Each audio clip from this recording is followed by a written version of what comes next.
أعوذ بالله من الشيطان الرجيم. بسم الله الرحمن الرحيم. الرحمن علم القرآن خلق الإنسان علمه البيان. الشمس والقمر بحسبان والنجم والشجر يسجدان. والسماء رفعها ووضع الميزان ألا تطغوا في الميزان وأقيموا الوزن بالقسط ولا تخسروا الميزان.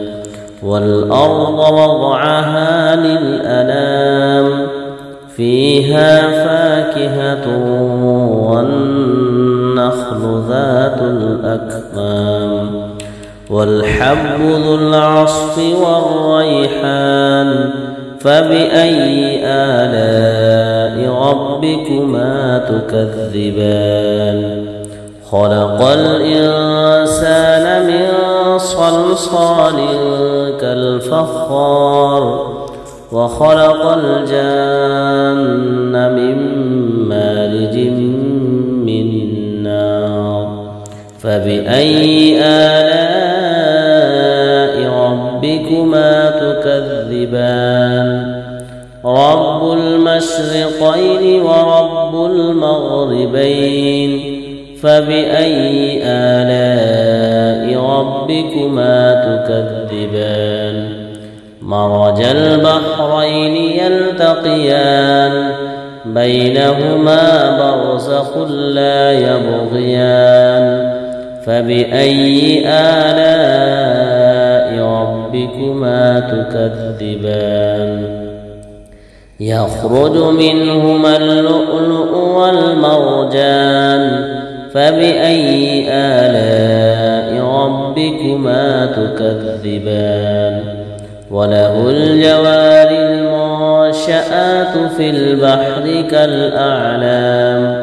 فبأي آلاء ربكما تكذبان؟ كل من عليها فان ويبقى وجه ربك ذو الجلال والإكرام. فبأي آلاء ربكما تكذبان؟ يسأله من في السماوات والأرض كل يوم هو في شأن. فبأي آلاء ربكما تكذبان؟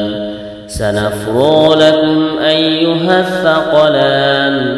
فبأي آلاء ربكما تكذبان؟ يا معشر الجن والإنس إن استطعتم أن تنفذوا من أقطار السماوات والأرض فانفذوا لا تنفذون إلا بسلطان. فبأي آلاء ربكما تكذبان؟ يرسل عليكما شواظ من نار ونحاس فلا تنتصران. فبأي آلاء ربكما تكذبان؟ فإذا انشقت السماء فكانت وردة كالدهان. فبأي آلاء ربكما تكذبان؟ فيومئذ لا يسأل عن ذنبه إنس ولا جان. فبأي آلاء ربكما تكذبان؟ يعرف المجرمون بسيماهم فيؤخذ بالنواصي والأقدام. فبأي آلاء ربكما تكذبان؟ هذه جهنم التي فيها المجرمون يطوفون بينها وبين حميم آن فبأي